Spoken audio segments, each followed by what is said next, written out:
kasih atas waktu yang sudah disempatkan untuk bisa mengikuti penyuluhan terkhusus untuk guru sekolah minggu yang berada di GBI Sobat Setia. Perkenalkan, nama saya Lingga Rantika, penyuluh dari Kabupaten Pati, dan pada siang hari ini saya akan memberikan suatu penyuluhan bagaimana memberikan kepada guru sekolah minggu pemulihan psikologi anak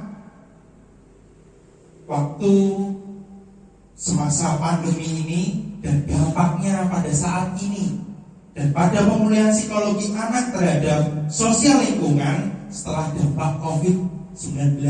Nah, ini jadi Bapak Ibu dan saudara-saudara harus memperhatikan, karena memang di luar psikologi anak-anak, terkhusus anak-anak sekolah minggu, pasti akan ada perubahan dari segi pembelajaran maupun pendidikan di sekolah dan di gereja juga. Nah, inilah psikologi yang akan mulai baru diangkat oleh anak-anak untuk menjadi psikologi yang normal kembali. Tidak seperti 2 tahun yang lalu waktu ada COVID. Saya panggilnya teman-teman guru sekolah minggu saja ya, supaya kita ada kedekatan.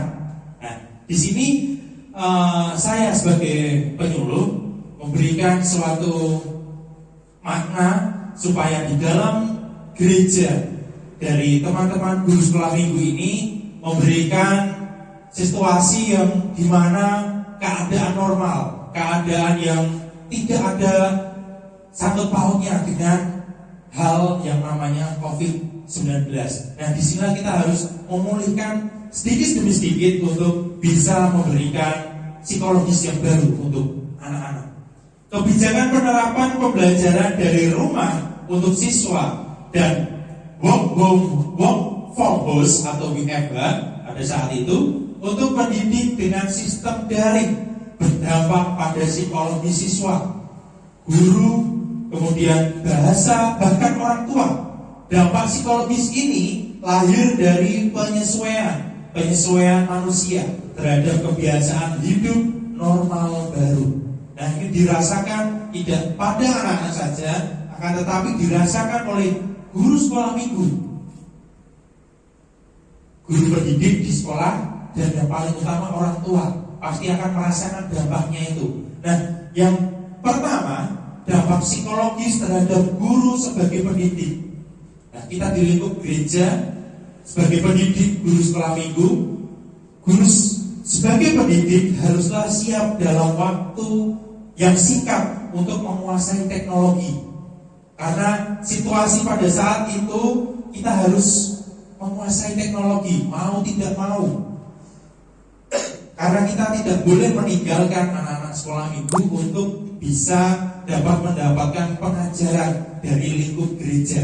Dan kita sebagai guru-guru sekolah minggu, dan beruntungnya saya mendengar informasi bahwa GBI Sobat Setia mempunyai teman-teman guru sekolah minggu yang masih mahasiswa. Benar? Oke. Nah, disinilah ada respon yang positif, bahwa dalam teknologi inilah yang sudah lanjut umurnya, teman-teman guru sekolah minggu yang sudah senior dapat diberikan sebuah pembelajaran mengenai teknologi ini yang namanya daring, yang kemudian dinamakan work from home. Jadi kita belajar dari rumah, kita memberikan pengajaran, didikan dari rumah. Nah, disinilah ada proses. Nah, dalam gereja ini supaya anak-anak tidak merasa bosan dan tidak larut dalam hal teknologi, khususnya HP, pasti harus diberikan yang namanya sosial komunikasi dari guru sekolah minggu. Nah, harus ada perubahan. Psikologis inilah yang harus kita pergunakan. Kita mulai dari membuat media, mungkin media kertas atau film, mendatangkan film dan lain sebagainya, supaya anak-anak ini tidak selalu ada di lingkup HP, handphone terus untuk melihat game lah atau bermain sesuatu dari HP, supaya dia dapat selama 2 tahun yang lalu yang dia pegang HP terus, kita pergunakan untuk bersosialisasi, bersosial, bermain bersama teman-teman. Nah, disinilah waktu yang tepat untuk guru-guru sekolah minggu mengubah psikologis anak-anak sekolah minggu kita yang ada di GBI Sobat Setia ini.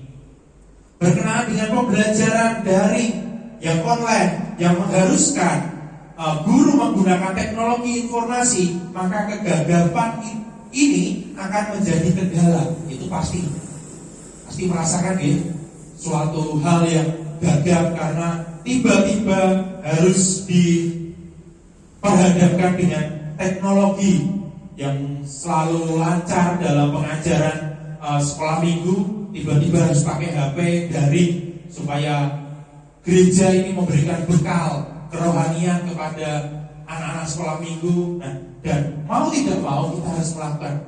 Dan pada hari ini kita harus mengubahnya itu, mengubah psikologis. Ada 3 penerapan jenis teknologi di bidang pendidikan. Dari kita belajar waktu 2 tahun lalu kita menggunakan teknologi HP, handycam, kamera dan lain sebagainya. Dan itu sebuah pembelajaran untuk kita dapat memperbaiki dan menambahkan yang dalam artinya memberikan sesuatu yang baru, baik teknologi, baik sosial, baik komunikasi, akan tetapi secara langsung. Yang pertama, guru menggunakan teknologi dalam pengajaran di ruang kelas untuk merencanakan pengajaran dan penyajian isi pelajaran kepada anak-anak sekolah minggu. Nah, tidak hanya teknologi saja, akan tetapi kita bisa berbaur langsung. Nah, itu nilai plusnya. Kita belajar dari 2 tahun yang lalu dalam situasi work from home ini, kita terapkan saat ini, sehingga anak-anak juga mengalami sosial lagi, bermain lagi, kemudian juga tidak gaptek. Kita pun juga yang dulunya gaptek menjadi lancar untuk berteknologi. Yang kedua, guru menggunakan teknologi untuk prestasi.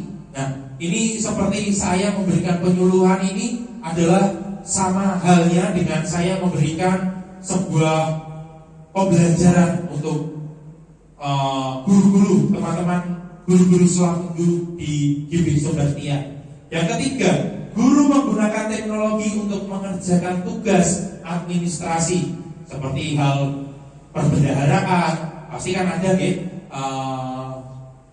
organisasi dalam lingkup sekolah minggu di GBI Sobat Setia, pembendaharaan, kemudian ada sekretarisnya, ada yang mengatur sisi yang lain, seksi apa dan lain sebagainya, pasti akan ada di situ. Dan kita menggunakan teknologi baik di HP maupun di komputer. Nah, seperti itu. Yang kedua, itu tadi dampak yang pertama yang terjadi pada guru, dan yang kedua dampak psikologis terhadap siswa dari anak-anak sekolah minggu itu sendiri. Dan sebagai generasi yang mestinya bersosialisasi dengan teman sebayanya, tiba-tiba harus diperhadapkan dengan yang namanya handphone. Dulu saya juga belum ada yang namanya handphone, baru diberikan saja pada saat itu umur SMP. SMP itu pun harus dibawa kalau benar-benar tidak membawa sepeda. Jadi antar jemput biar orang tua tahu pada saat itu pulang untuk menelpon. Jadi tidak selalu dibawakan HP. Dan pada saat ini kita diperhadapkan dengan situasi yang harus diperhadapkan HP, handphone. Anak harus mengikuti sekolah daring, work from home untuk guru-guru kelasnya. Nah, disitulah ada suatu hal baru yang seharusnya kita bermain di sekolah, bermain di lingkungan belajar, harus di rumah. Nah, ada situasi perbedaan yang cukup signifikan, malah sangat signifikan. Kegiatan-kegiatan yang harusnya dilakukan anak pemikiran di luar untuk bermain, untuk memperoleh ilmu-ilmu baru tentang pengetahuan yang sudah dipangkas habis, sudah dipotong, malah tidak ada hal untuk keluar rumah, untuk bermain ini sudah tidak ada. Nah, disinilah ada dampak psikologis. Dan sebagai peran guru sekolah minggu, kita harus mengubahnya itu. Oleh karena itu, kita harus bisa mengajaknya bermain, kita harus mengajaknya untuk bersosialisasi, kita harus mengajaknya keluar. Mungkin salah satunya ibadah padang. Jadi kita ada refreshing ke luar kota bersama anak-anak sekolah minggu. Nah, ini suatu bentuk pemulihan psikologi. Karena selama 2 tahun lebih anak-anak diperhadapkan oleh yang namanya teknologi tanpa ada sosialisasi. Nah, kita bersama-sama dalam lingkup gereja harus mengubah psikologi itu menjadi psikologis yang normal kembali dengan tambahan yang tidak membebankan anak-anak sekolah minggu. Teman-teman guru sekolah minggu, kebiasaan baru yang menghendaki kehidupan untuk bergerak serba terikat menimbulkan pada kemalasan yang parah. Itu pasti terjadi. Karena anak-anak sekolah minggu pasti ada yang merasakan daring, masih berpakaian tidur, malah ada yang belum mandi juga. Nah, inilah adalah proses di mana anak-anak ini down. Ada titik terendahnya, titik pemikiran yang di luar dari pendidikan. Dan di sini kan harusnya tidak boleh, apalagi yang anak-anak perkuliahan. Nah, berbeda dengan anak-anak sekolah minggu masih bisa diatur. Akan tetapi anak-anak perkuliahan ini kan yang penting rapi gitu saja lah. Kalau anak-anak sekolah minggu, TK, SD, SMP, ini kan pasti sudah harus pakai seragam ini dan lain sebagainya. Dan pasti di situ ada anak-anak yang manja, anak-anak yang tidak mau. Nah, gimana caranya? Kita harus mengubah itu supaya mereka mau seperti di dunia sekolah mereka, seperti dahulu. Dan mereka pun tidak akan mengenal yang pertama guru, anak-anak, temannya. Itu pasti mereka yang pertama tidak akan mengenal, karena lewat daring. Itu pun kalau mereka datang lewat daring. Kalau tidak kan ya eman-eman dalam hal sosialisasi. Walaupun daring, mereka tidak mengenal temannya. Dan disinilah teman-teman guru sekolah minggu harus ada proses untuk mengenalkan, mengakrabkan, mengikatkan satu hati bahwa anak-anak sekolah minggu ini bisa dirubah dari 2 tahun yang lalu. Itu terkhusus untuk anak-anak sekolah minggu. Dan yang terakhir, yang ketiga adalah dampak psikologis terhadap orang tua siswa. Pasti akan ada tekanan. Tekanan disinilah yang menjadi sebuah problema mungkin dalam kehidupan sehari-hari, dalam mungkin rumah tangga, mungkin dalam kehidupan aktivitas kegiatan sehari-hari, perekonomian dan lain sebagainya akan berpengaruh sekali. Oleh karena itu, sebagai guru-guru sekolah minggu, khususnya di GP Sobat Setia, marilah bersama-sama kita juga harus mendekatkan diri kepada orang tua anak-anak sekolah minggu, supaya mereka bersinergi dengan kita. Mereka ada satu pikiran, satu hati kepada kita sebagai guru-guru sekolah minggu, supaya mereka tidak terbebani oleh dalam hal khususnya pendidikan. Karena ada orang tua yang sibuk dengan pekerjaan, sehingga di waktu COVID anak-anaknya terlantar dalam hal pendidikan, kemudian diserahkan kepada mungkin tetangganya atau lain sebagainya, sehingga dalam pendidikan tidak maksimal, anaknya kemudian menjadi malas. Nah, disinilah peran guru sekolah minggu mendampingi orang tua dalam hal masalah pendidikan. Orang tua akan merasakan kesulitan untuk mengajarkan materi yang sulit. Bagi sebagian orang tua, kendala ini mungkin bisa teratasi dengan bimbingan belajar atau mengikuti pembelajaran yang dinamakan les atau pembelajaran berbayar lainnya. Namun bagi orang tua yang kurang mampu, hal ini tidak dapat dilaksanakan. Tidak dapat dilaksanakan karena mereka tidak mampu. Yang mampu mereka memberikan les kepada anak-anaknya. Dan terus yang tidak mampu bagaimana? Nah, disinilah kita bisa bekerja.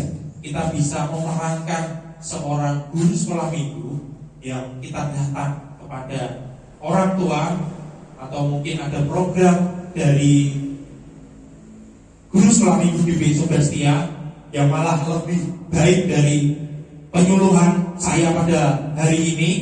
Kita klopkan, kita jadikan satu supaya ini bersinergi untuk membangun psikologis anak-anak sekolah minggu terkhusus di GBI Sobat Setia. Peran guru sekolah minggu ada 4. Yang pertama, fokus dalam Alkitab.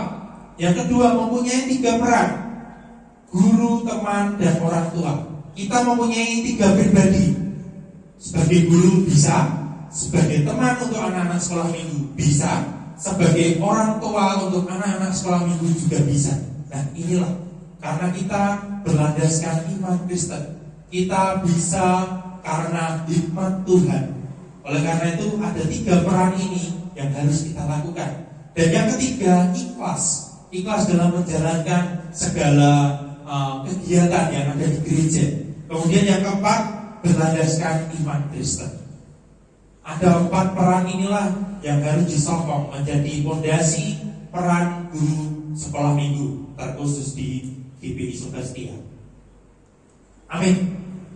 Demikian yang dapat saya sampaikan dari penyuluhan. Saya mewakili untuk penyuluhan terkhusus di GBI Sobat Setia ini dari Kabupaten Pati.